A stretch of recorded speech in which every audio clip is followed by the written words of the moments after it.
salaamaaleykum mbokk internetu Mef7 TV ñu ngi leen di nuyu kenn ku nekk ci turam ak santam comme ni ngeen ko xamee rek Mef7 TV lépp luy événement religieux rek da siy dox tey nag ñu ngi fii biir Mosalikul Jinaan ci nganu Serigne Mountakha bi biir Dakar comme ni ngeen ko xamee rek depuis bi ñu ubbee Mosalik ba tey sëñ Mountakha mi ngi fi doog a ñëwaat tey gane suñu mu nekk le 27 le 28 le 29 waaw ginnaaw bi ñu jullee àjjuma nag ba pare dañoo fas yéene yegg ci biir taataanal leen li fi ruusee rek daal leen koy indi ak waa Mef7 TV léegi lay doon incha allah. Jaxeer Mbow. d'accord dëkk Kër Massar unité 16. ñëw fii rek ci bisum sëñ Touba bi di ñaan sëñ Mountakha Bassirou yàlla na fi yàgg te wér.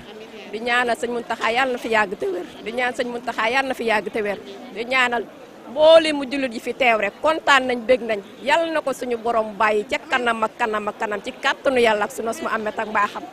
gërëm nañ leen sant leen xol yi sedd na mënatuñoo wax. macha allah ginnaaw bi nga ñëwee gis julli bi ak mbooloo bi loo yëg ban yëg-yëg nga ci. li ma yëg kay mënu ma koo wax gëj naa koo yëg barke Seex sant rek. maa ngi Touba ak Touba ak Dakar. Touba ak Dakar. waa kay noo gisee tey julli àjjuma bi yëg-yëg bi loo ci yëg. sant yàlla julli ci yonent bi sant Cheikh Abdoulaye Hakim xam ni lii lépp Cheikh Mountakha na moo ko liggéeyal boppam ndax da ko ànd ak ay waajuram ànd ko ki magam ànd ko ki rakkam ànd ko ak jarbaatam ñëpp kenn ku ne mu jox la ab cër kon cër bi ko yàlla jox loolu rek la war a doon jërëjëf man la bay na Amar moom sëñ Abdou Hakim sant yàlla julli ci yonent bi sant Cheikh Mountakha yàlla na fi yàgg ci barke sëñ Bachir. macha allah ñu ngi sant yàlla bu baax. waaw gis nañ mbooloo mi sëñ Touba moom amul morom waaw sëñ Mountakha yàlla na ko yàlla fay yàlla yàggal ko fi te wér lii moom kenn du moom dañuy santaat yàlla bu baax Sénégal gi nag suñu borom def fi jàmm yàlla na fi jàmm xaj waaw si barke Seydina Muhammad sallallahu alayhi wa sallam di sàkku ay ñaanam rek bilaay kontaan nañu moom lool ci moom bëgg nañu lool ci moom di ko jaajëfal bu baax a baax a baax yàlla na leen yàlla defal jàmm guddal seen fan fii ci Ndakaaru moom jamono yi moom kontaan na ñun ñëpp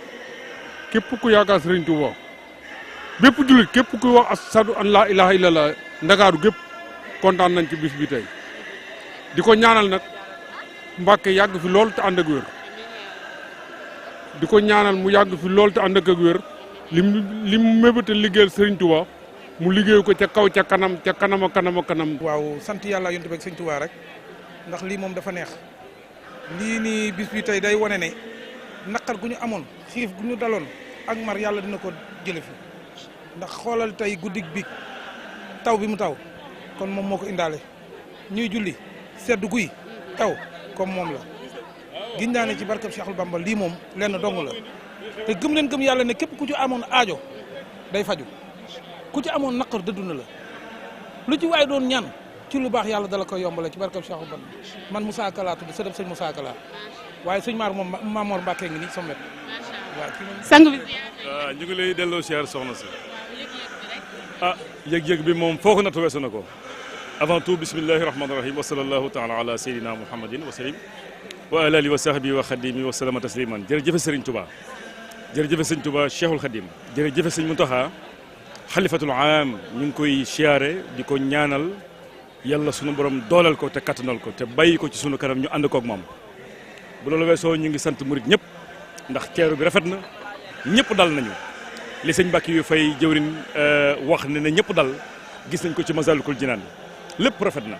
murit ñi teeru nañ xalifatul aam lii mooy wane ne bu fi sëñ Tuubaa doon ñëwal boppam it nii rek lay demee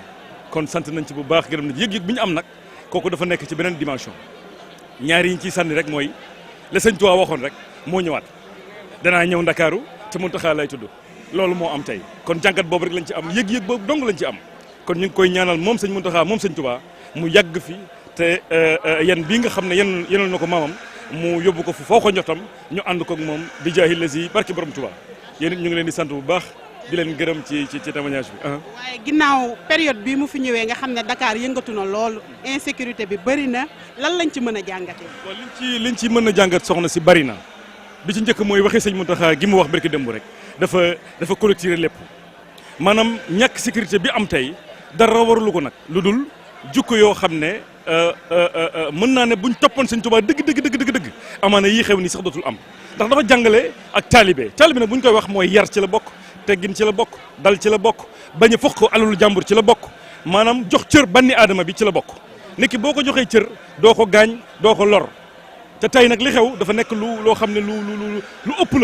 ëpp na ndax ñun li ñu Sëñ Tuubaa liggéeyal fii ci Sénégal mag ñu baax ñi liggéeyal ñu ko wax dëgg yàlla ñun waroon nañoo jomm sax wala ñuy xalaat ne war nañoo mën a fëq doomu aadama ndax bu ñu teeyee rek li ñu bëgg yëpp mën nañ ko am nit ki li muy profité dem di ko jëli di ko foqati ci loxob jàmbur bu teeyee ndànk rek mën na koo am te loolu rek la sang si nag di jàngale sëñ Mountakha loolu rek la ñu fi loolu rek ko fi tax a ñëw. xol bu neex rek xol bu sedd guy ñu ñaanal sëñ Mountakha mu yàgg fi lool te wér yàlla na fi dib reen bi sax dàkk li ñu fi wut si ci barkeem yàlla na ko yàlla nangul yàlla na yàlla nangul mboolem suñuy ñaan suñuy jaamu yàlla xol bu sedd guy bu féex lool ba xaw ma sax lu ma war a wax kontaan lool macha allah. laay kontaan rek jooy ba sonn rek dëgg sëñ kii rek nuñ koy waxatee sëñ Mountakha rek yàlla na ko fi yàlla bàyyi te wér waaw kontaan nañu daal. waa ginnaaw bi nga xamante ne bi ñu ubbee Mosalik ba tey sëñ bi mi ngi fi doog a ñëwaat tey tombeek violence bu metti am biir Ndakaaru du mën naa ne sax si monde bi Sénégal mu ñëw fii lan lañ ci mën a jàng. waa xanaa am mbégte rek sëñ bi moom kenn du moom waaw moom lu baax rek lay dox waaw gis nga démb nu mu fanaanee taw tey tamit gis nga waaw lépp daal mbégteem rek la sant yàlla rek. abonné leen seen chaîne MEF7 TV bës leen cloche de notification bi ndax saa bu ñu dugalee vidéo ngeen mën ci jot automatiquement.